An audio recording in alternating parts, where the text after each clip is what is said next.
Mi tesoro, la mejor red social es una mesa rodeada de personas que tú amas. La felicidad no depende del tamaño de la mesa, sino del amor que hay en la familia. Una familia unida y llena de amor es un lujo difícil de conseguir. Es por eso que puedo decir: mi familia, mi tesoro.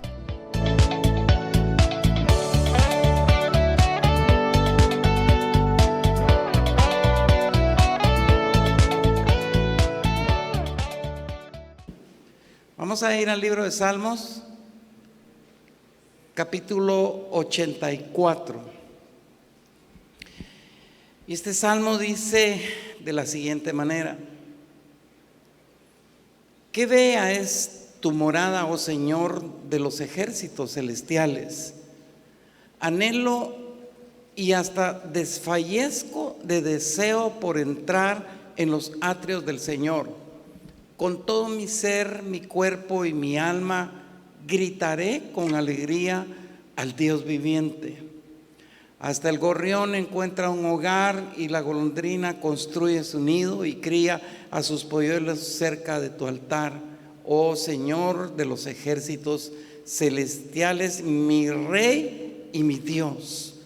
Qué alegría para los que pueden vivir en tu casa cantando siempre tus alabanzas. Qué alegría para los que reciben su fuerza del Señor, los que se proponen caminar hasta Jerusalén. Cuando anden por el valle del llanto, se convertirá en un lugar de manantiales refrescantes. Las lluvias de otoño lo cubrirán de bendiciones. Ellos se harán cada vez más fuertes y cada uno se presentará delante de Dios en Jerusalén. Oh Señor, Dios de los ejércitos celestiales, oye mi oración, escucha, oh Dios de Jacob. Oh Dios, mira con favor al Rey, nuestro escudo. Muestra bondad a quien has ungido. Un solo día en tus atrios es mejor que 1000 en cualquier otro lugar. Prefiero ser un portero en la casa de mi Dios que vivir la buena vida en la casa de los perversos. Pues el Señor Dios es nuestro sol y nuestro escudo. Él nos da gracia y gloria. El Señor no negará ningún bien a quienes hacen lo que es correcto. Oh Señor de los ejércitos celestiales, qué alegría tienen los que confían en ti. ¿A cuánto les ha agradado este salmo? Es una palabra bien linda, es un salmo bien precioso. Y por alguna razón Dios me permitió el establecerle un nombre a esta prédica, como mi casa es una dicha. Y la verdad es de que nuestros hogares, nuestras casas, nuestra familia tiene que ser una dicha para nosotros. Algunas veces quizá a usted se han acercado y le han dicho: ¡ala, qué bonito el carro que tenés! ¡Qué dichoso! ¡Qué bonita la esposa que tenés! ¡Qué dichoso! ¿Cuántos dirán de nosotros: qué bonito el hogar que usted tiene? Eso es una dicha. Y créanme que ahorita se me venía con aquella fotografía que subieron unos días atrás. Para mí es una dicha esa fotografía. ¿Sabe por qué? Porque me permitió después de eso el reconocer el valor que nos han puesto muchas personas. Entonces esa fotografía que subieron para mí fue el poder decir: gracias mi Dios por la dicha de matrimonio que yo tengo. Gracias mi Dios por la dicha de familia que yo tengo. Entonces, qué bonito es que nosotros podamos hablar acerca de nuestras familias y sintiéndonos dichosos de lo que somos con nuestra familia. Fíjese que en el Antiguo Testamento Dios ha venido hablando desde el principio hasta el día de hoy en la palabra. Y nos ha venido hablando y habla de una y mil formas. Y a mí se me viene la última prédica que la pastora dio y quedó muy clavada en mi mente. Algunos probablemente se recordarán, pero me interesó en parte también porque ella nos instó a leer la Biblia, a escudriñar la palabra de Dios. Yo creo que esa prédica Dios nos permitió como asistir a una clínica psiquiátrica. No es que cuando uno menciona lo psiquiátrico, lo psicológico, a veces piensa que uno está loco, y no es eso. Es más, yo estoy creído de que todos debiéramos de ir al psiquiatra, de una u otra manera. De buena manera se lo digo. Entonces ella dijo: escudriñemos las escrituras. Y de un solo versículo ella escogió varias, ahí habían varias expresiones, varias palabras, y fue hablando de cada uno. La verdad es de que fue una consulta psiquiátrica esa onda, ¿eh? Y qué lindo. Desde eso se me quedó en mi mente. Y a mí me gustó muchísimo, porque otras veces he predicado pues más o menos así. Ella lo ha captado de mí. Entonces, ¿cuántos se gozan por eso? Nadie se goza por eso. Entonces dije yo, aquí tiene que haber algo. Y Dios me habló a través de esta palabra, porque el Señor, como les repito, viene hablando desde un principio hasta el día de hoy. El Señor rescató a su pueblo cuando ese pueblo estaba en una vil opresión en Egipto, y lo saca de ahí. Y lo saca porque Dios quiere el bien para su pueblo. Dios quiere estar con su pueblo. Es más, Dios ha querido una casa con su pueblo. Entonces, en el Antiguo Testamento nosotros vemos como cuando Moisés en el desierto viene y le levanta una casa al Señor. ¿Para qué? Para que su gloria descienda en ese lugar. Más adelante vemos que Salomón construye un templo, construye casa para el Señor, una maravilla de templo construido de oro, pues con la misma instancia. Y hay una tercera que a mí me cautivó mi corazón, porque se habla de la casa de David. ¿Y cuál era la casa de David? La casa de David no era nada maravilloso comparado con lo de Salomón ni de Moisés, sino que era una tienda con cortinas y 4 palos. Eso era todo. Entonces Dios me envió a una profecía que está en Amós, en el capítulo 9, versículo 11. Yo no le voy a hablar de la profecía, yo le voy a hablar de algo que a mí me cautivó mi mente en ese momentito. Y la profecía de Amós 9:11 dice: luego en ese tiempo yo repararé la casa de David y repararé sus grietas, levantaré sus murallas y haré que vuelva a ser tan importante como antes. Y me gustó mucho esta versión. Hay una similitud en otras versiones, pero me gustó esta última. ¿Por qué? Porque me quiero referir a la última expresión en donde dice: y haré que vuelva a ser importante como antes. El Señor va a reedificar, el Señor va a reconstruir, va a reparar la casa de David. Pero ¿por qué Dios le dio la importancia a la casa de David? ¿Por qué dice él para que vuelva a ser tan importante como antes? Póngale atención. Porque yo me pregunté: Señor, yo sé que le diste importancia a Moisés, a Salomón, pero ¿por qué le estás dando esa importancia a la casa de David? ¿Por qué no reedificaría las otras, sino que él reedificaría la casa de David? Yo le preguntaría a usted: ¿qué se imagina usted? ¿Qué había en el corazón de Dios para venir y darle, otorgarle esa importancia a la casa de David? Y le di vueltas por todos lados, y cosa más linda, más preciosa no pude haber encontrado. Señor, pero ¿por qué? Y el Señor me introdujo y me fue llevando y me dijo: lee bien. Y empiezo a leer y empiezo a buscar y me doy cuenta que Dios le dio o cobró esa importancia en la casa de David, porque David tenía adoradores todo el tiempo. En muchas expresiones dice: habían adoradores en la mañana, habían adoradores en la tarde, habían adoradores por siempre. Y sé que fue por mucho tiempo que existió esa alabanza y esa adoración. Entonces yo empiezo a entender por qué es que el Señor cobró importancia, porque allí en esa casa había gente todo el tiempo. Y Dios está hablando. Yo decía: ¿y en qué momento entra la familia en esta onda?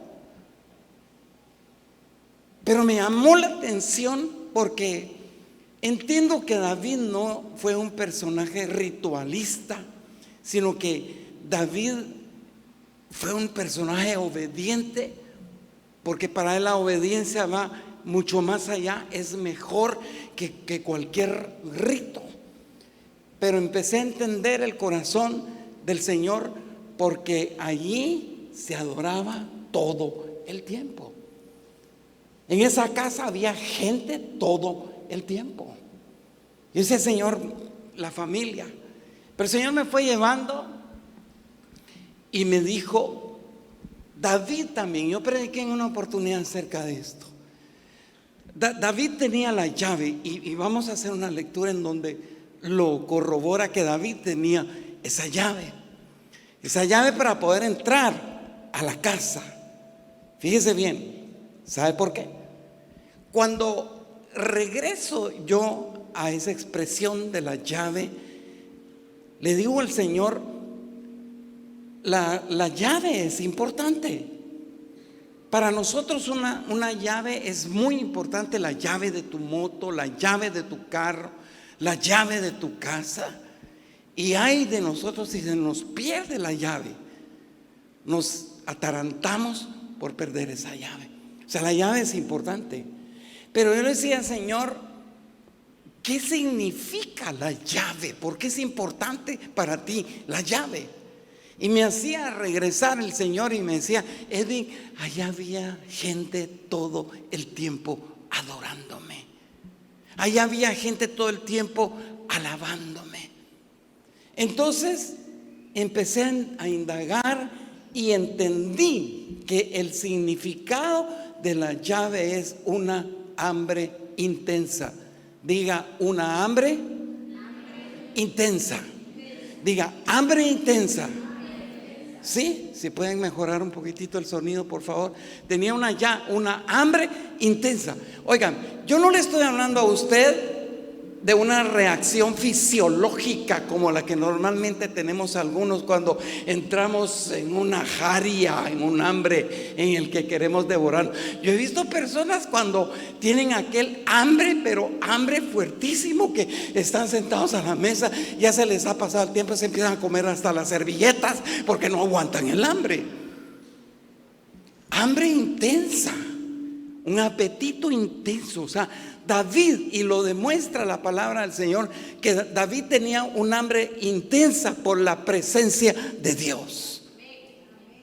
Mire qué lindo esto. Yo ahí voy caminando y: Señor, ¿en qué momento entra la familia? Y digo: Señor, en estos tiempos está haciendo mucha falta ese apetito o esa apetencia por tu presencia, Señor. El pueblo se está diluyendo, el pueblo se está distrayendo con otras cosas y están restándole mérito al hambre que tienen que tener por las cosas tuyas, Señor. Y David tenía un hambre intensa por la presencia de Dios. El Salmo 26:8 dice: Señor, me encanta estar en tu casa, en el lugar que está lleno de tu gloria. Es lo que usted siente cada miércoles, es lo que usted siente cada domingo. ¿Me entiende? Es lo que sentimos por estar. Usted sintió el deseo, a usted no le importó que era el fin de una semana de feriado, a usted lo que le interesó es estar en la casa del Señor. Yo quiero creer que usted está en este lugar porque usted quiso buscar la presencia del Señor. Amén. Pero me lo inquieto y digo yo, Señor, estoy queriendo entender. Es como una pasión exagerada por buscarte, Señor. Y qué lindo es eso. Pero dame una mayor pauta. Y el Señor viene y me hace clic y me dice: ¿te recuerdas del ciego Bartimeo? Yo dije: sí, Señor. Hambre. Ahí había hambre. Entonces entendí. Porque un ciego se le desarrolla bastante su sentido auditivo. Entonces, este ciego sabía que Jesús iba a llegar a la ciudad. Entonces, se da el momento en que el ciego empieza a escuchar, porque el ciego quería ser sanado, el ciego quería ver. Ya le habían pintado cómo era la ciudad, qué palmeras, qué esto, qué el otro. Se la habían pintado muy bonita. Y obvio, él tenía deseos de poder registrarlo físicamente con sus ojos. Entonces empezó a escuchar el tropel de la gente, porque ya sabía que Jesús iba a llegar a ese lugar. Entonces, cuando empezó a sentir más fuerte ese tropel, se empezó a parar. Se lo estoy parafraseando porque yo lo veo de esta manera. Mira al ciego medio sentado o hincado con una panita enfrente. Dice la Biblia que él tenía una capa. Entonces, cuando él empezó a escuchar ese tropel, entonces se empezó a levantar y se empezó a quitar la capa y la dejó ahí. Y cuando escuchó más fuerte el tropel, que ya sentía que Jesús estaba cerca, usted sabe lo que el ciego gritó. ¿Qué fue lo que gritó el ciego? Jesús, Hijo de David, ten misericordia.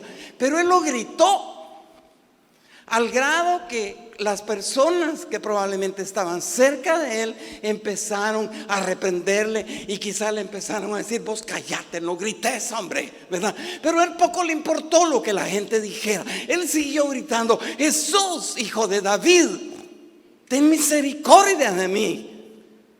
Te dije, eso es una hambre intensa. Y yo decía: Señor, muéstrame más. Y el Señor me mostró como cuando Jesús iba con sus discípulos en la barca y que se dio aquella gran tormenta. Y la barca, dice, era tan fuerte la tormenta que sentía que se ahogaban aquellos mientras Jesús feliz durmiendo. Entonces los discípulos empezaron a gritarle, digan gritar, pero grite, gritar. No, yo le dije grite, gritar. ¿Sí? Usted le ha gritado a otra gente. ¿Cuántas veces le hemos gritado nosotros al Señor? Y entonces empecé a entender y el Señor me dice: Edwin, me gustan las familias. Ahí entra la familia. Me gustan las familias, me agradan las familias. Y yo ando buscando ese tipo de familias que me griten así como estos me gritaron. Porque yo quiero que gente, que familia me busque como Bartimeo, que me griten como los discípulos. No que me griten cosas que no vale la pena el poder escuchar. Y digo yo, qué lindo el poder decirle: Señor, ten misericordia de mi familia. Señor, ten misericordia de mi hogar, poderoso Dios. Y aunque así hayan personas ajenas a tu vida y te quieran acallar, nadie va a poder acallar tu voz cuando tú se la estás dirigiendo al Cristo de la gloria, al Dios todopoderoso. Entonces entendí: Señor, ¿a ti te gustan las familias trastornadas? Sí, me gustan las familias, me decía el Señor, que transpiren por mí. Wow, esa es la clase de familia. Como cuando usted le da hambre Cuando a usted lo invitan un domingo en la mañana y le dicen, véngase a comer chicharrones a mi casa, y son las 9, 10 de la mañana y no le sirven esos chicharrones, ya está, ¿a qué hora van a servir los chicharrones? Porque ya no aguanta el hambre. ¿Por qué nosotros no poder tener esa hambre intensa por las cosas de Dios? ¿Por qué nuestras familias no se pueden trastornar si el hambre físico nos trastorna? ¿Por qué no podemos ser trastornados por las cosas de Dios? Y aquí es donde yo empiezo a entender de que el Señor anda buscando este tipo de familias, de que el Señor anda buscando familias que pactemos con Él. ¿Cuántos van a pactar con el Señor esta noche? Isaías 22, 22, y aquí le voy a dar otro. Aquí está lo de la llave. Dice, le daré la llave de la casa de David, la posición más elevada dentro de la corte real. Cuando Él abra puertas, nadie podrá cerrarlas. Cuando Él cierre puertas, nadie podrá abrirlas. ¿Quiere leer esta cita conmigo? Está ahí, ¿verdad? Dice, ¿cómo dice? Le daré la llave de la casa de David, la posición más elevada dentro de la corte real. Cuando Él abra puertas, nadie podrá cerrarlas. Cuando Él cierre puertas, nadie podrá abrir. A ver, un valiente. Dejen la cita ahí. ¿Qué parte de esa cita le llama a usted la atención? A ver, un valiente o una valiente. Le daré la llave de la casa de David, la posición más elevada dentro de la corte. Cuando Él abra puertas, nadie podrá cerrarlas. Cuando Él cierre puertas, nadie podrá abrirlas. ¿Qué parte de esa cita le interesa más a usted? Yo dejé la llave por un lado. Y a mí lo que verdaderamente más me cautivó mi mente fue la segunda expresión que dice, la posición más elevada dentro de la corte real. Mire por dónde Dios está queriendo meter a la familia. La posición, decía, la posición más elevada dentro de la corte real. Dígale a su vecino, tú y yo no somos cualquier cosa. No, pero dígaselo, hermano, no le tenga vergüenza. Dígale, no somos cualquier cosa, dígale. No, yo lo quiero oír. A ver, Mel, decile, hermano, decile a tu papi, no somos cualquier cosa. ¿Me entiende? Dice la posición más. Y dije, Señor, ¿y esa onda qué es? La posición más elevada dentro de la corte real. Aquí me está hablando el Señor de su poder. Tenemos acceso al poder de Dios. Tenemos acceso al poder del reino de los cielos. Y no solo tenemos acceso al poder del reino de los cielos, sino tenemos acceso también al ordenamiento de los asuntos, de todos los asuntos que se den en el reino. Esa es la posición, digan posición. Me está hablando de un poder absoluto, no me está hablando de un poder relativo. ¿Me entiende? Y eso es lo que Dios le está dando a usted, familia. Con ese amén no mata una mosca, amado hermano. Yo estuviera gritando, yo ya me hubiera parado y hubiera dicho aleluya, Señor. Yo estoy en esa posición. ¿Cuántos de ustedes están en esa posición? Ahora sí, ¿verdad? La posición. Mire, ¿cuántos hombres sabemos en este lugar? ¿Por qué algunos no levantan la mano, mucha? ¿Cuántos hombres sabemos en este lugar? Ah, no. ¿Cuántos hombres sabemos en este lugar?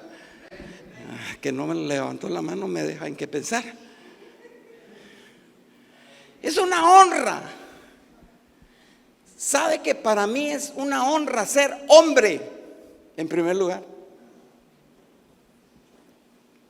Es una honra para mí ser hombre y ser padre de familia. ¿Por qué? Porque Dios honra a los hombres que son piadosos con su familia.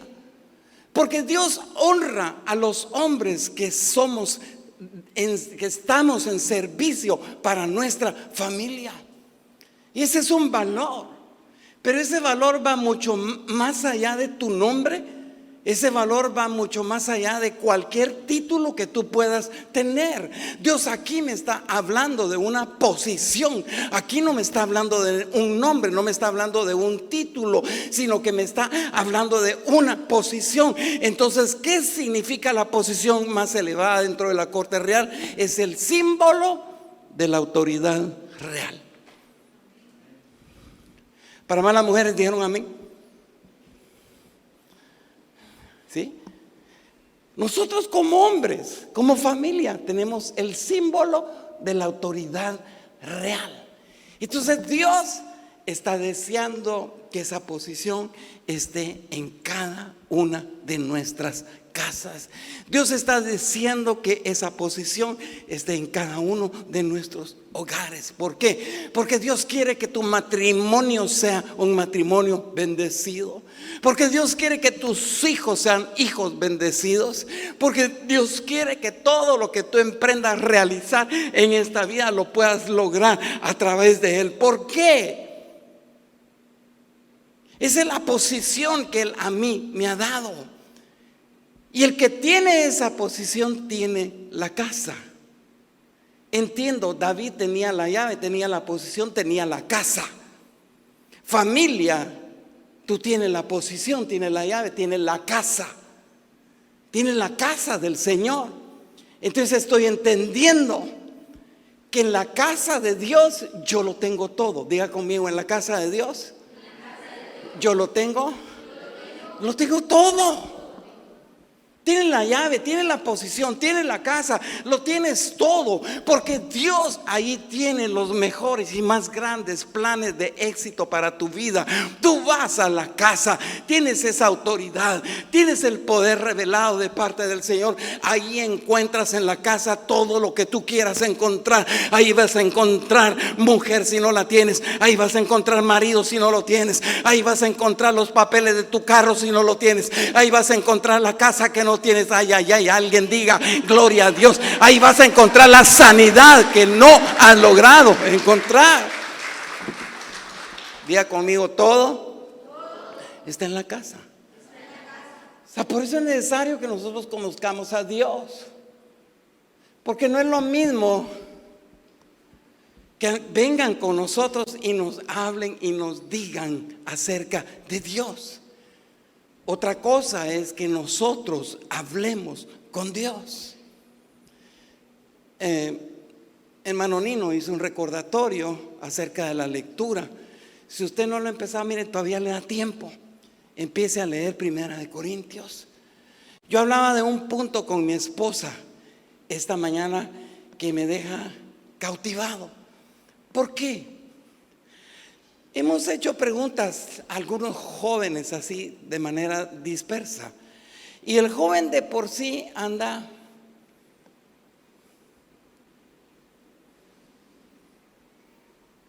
si uno les empieza a hablar de inteligencia artificial, no les interesa esa onda. Si uno les empieza a hablar de transhumanismo, no les interesa esa onda. Si uno les empieza a hablar de ideología, de género, no les interesa esa onda porque ellos andan en otra onda. Todo lo que está aconteciendo ahorita va a tener una repercusión este año como usted ni siquiera se puede imaginar. Por eso es que Dios quiere que nuestras familias se alleguen a la casa del Señor. Que busquemos a Dios mientras Él pueda ser hallado. Se lo explico de esta manera. Hechos 1:4 dice: en una ocasión estaban comiendo y les ordenó que no se fueran de Jerusalén.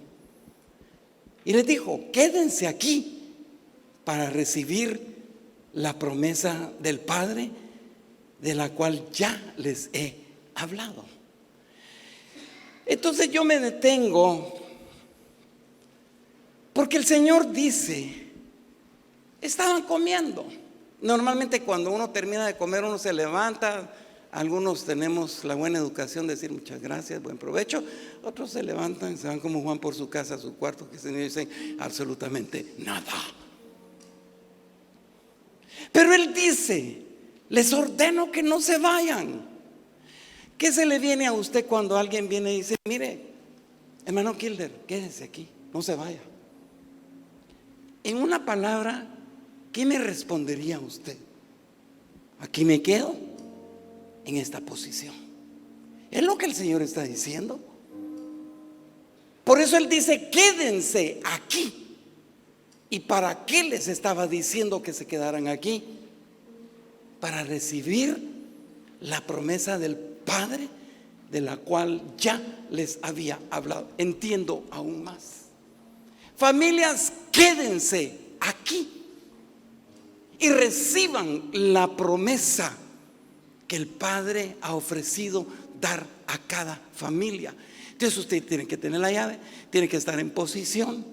Miren las grandes cosas que Dios quiere hacer con nosotros en estos tiempos como familia. Quédense aquí.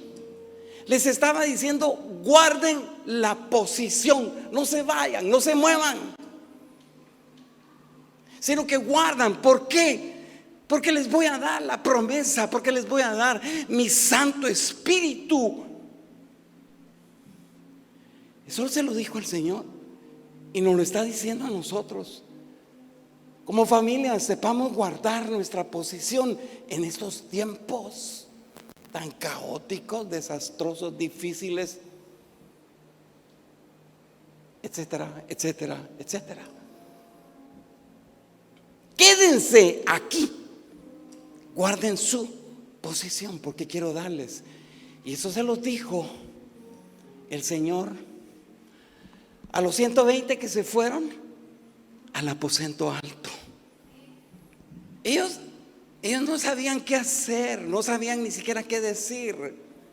Como que yo le digo, hermano Kilder, quédese aquí. Y todos se van. Y hasta yo me voy y lo dejo eso. Y quizás resulte diciendo, ¿y por qué el pastor me dijo que me quedara aquí? Porque le quiero dar la promesa. ¿Cuántos anhelan la promesa del Espíritu Santo? Sí. Esa tiene que ser una firmeza, no solo en nuestras vidas personalmente, sino que tiene que ser una firmeza en nuestros hogares, en nuestras familias. Entonces estos 120 se fueron al aposento alto. Y yo creo que fueron entrando y quizás se miraban las caras. ¿Y qué onda? ¿Qué hacemos aquí? ¿Qué vamos a hacer? A más de alguno por ahí. Es como hoy recibí una sorpresa en la oficina de la pastora, porque estaban mis dos hijas y llegó hermano Víctor. Dios te bendiga, Patojo. Y no sé cómo una de ellas le dice, bueno, Víctor, a vos te toca la oración. Sí, ustedes vinieron a orar por mí, oren pues.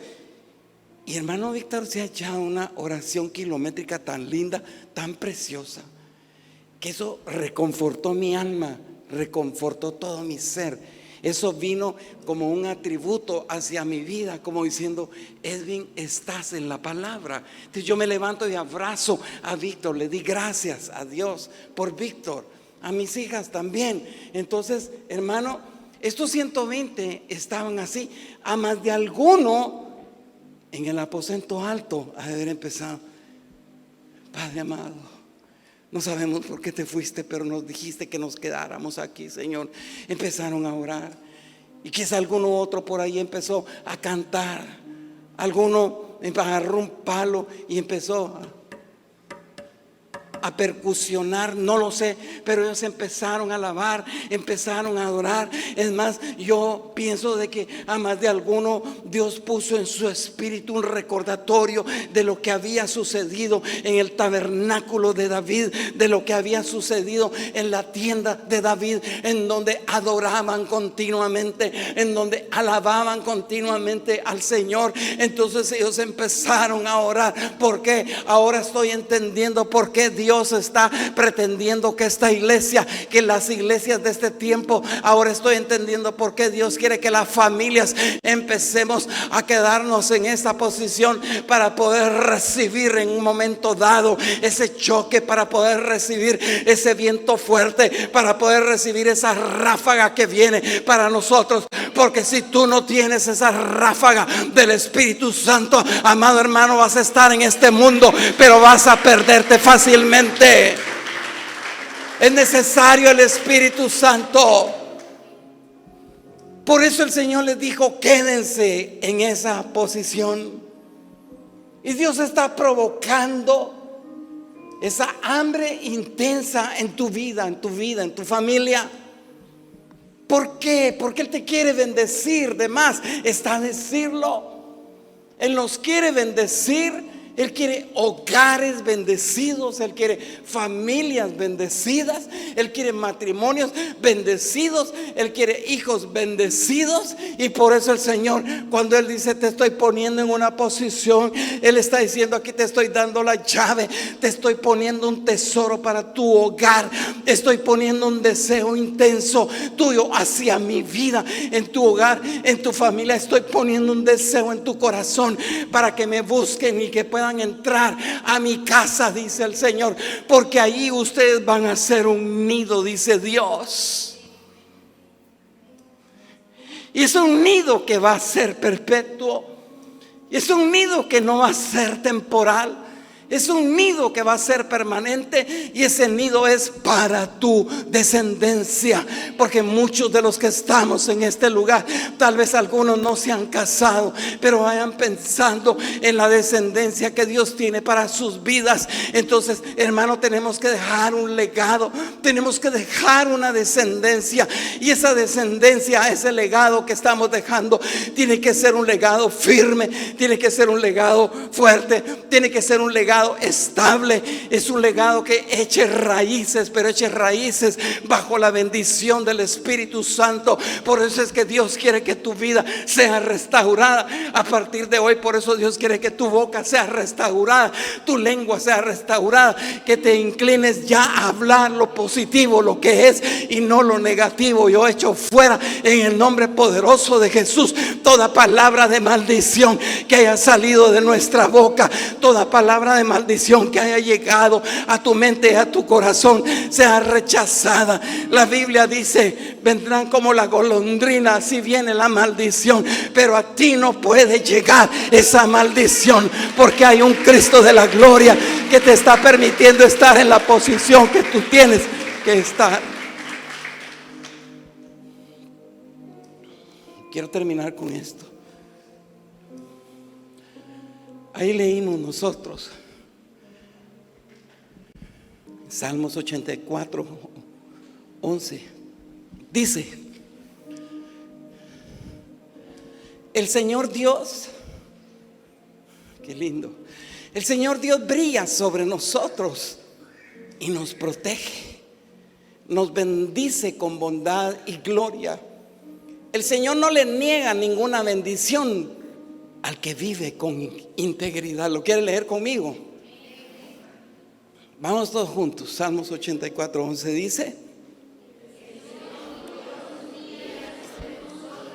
nos protege, bendice con toda gloria.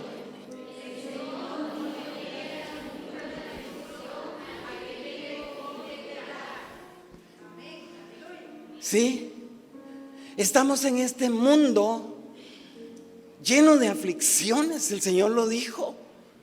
En este mundo engañoso y mentiroso ustedes van a tener preocupaciones. Pero dice Dios: yo no le niego. Jesús dijo: al que a mí viene, yo no le echo fuera.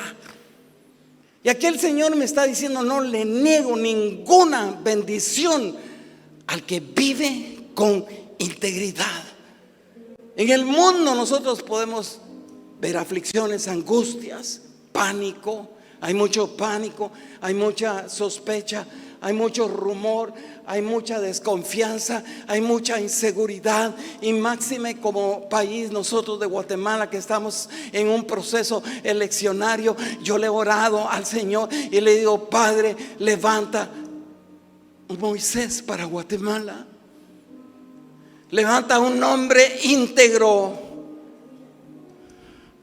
que te tema a ti, Señor, porque ya estamos cansados de lo mismo, con lo mismo.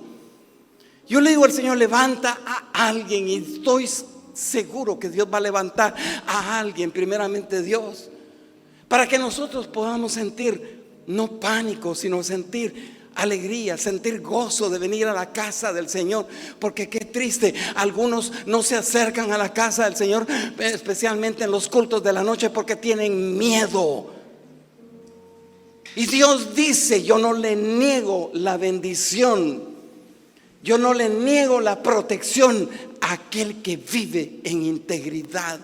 Dios cuida de tu salida, Dios cuida de tu entrada, Dios cuida de tus acciones, de todo lo que tú pretendas o hagas en esta vida. Dios te cuida en tu trabajo, Dios te cuida en la escuela, Dios te cuida en la universidad, Dios te cuida en todo lugar donde tú transites. Dios te cuida en la bicicleta, Dios te cuida en la moto, Dios te cuida en el carro. ¿Qué te estoy diciendo? Que Dios está en control tuyo, Dios está en control de tu familia. La esperanza y la confianza no está en una candidatura. La esperanza y la confianza está en Jehová de los ejércitos. Nosotros, nuestra columna vertebral se llama fe, y mi fe está puesta en el Rey de Reyes y Señor de señores. Sí, y no importa si tú caminas, como decía la palabra, por ese valle de lágrimas, por ese valle de angustia, por ese valle de dolor. No importa lo que tú estés transitando en este momento, o puedas transitar el día de mañana, te vas a sentir angustiado. No importa. ¿Por qué? Porque tú estás en la casa de papá. Tú estás en la casa de Dios. Y sabe, familia, nosotros debemos de sentirnos como familia dichosos por estar en la casa de papá, porque tenemos a un Dios que dice la palabra del Señor que Él es como el sol. ¿Por qué? Él es como el sol y es como el escudo, porque el sol significa que Él es nuestro abrigo, el que habita el abrigo del Altísimo, morará bajo la sombra del Omnipotente. Yo soy tu escudo, dice el Señor. Yo te defiendo de todo lo que el enemigo pueda hacer en tu vida. Por eso, familias, tenemos acceso a la casa del Señor. Dichoso y bienaventurado. Ponte de pie.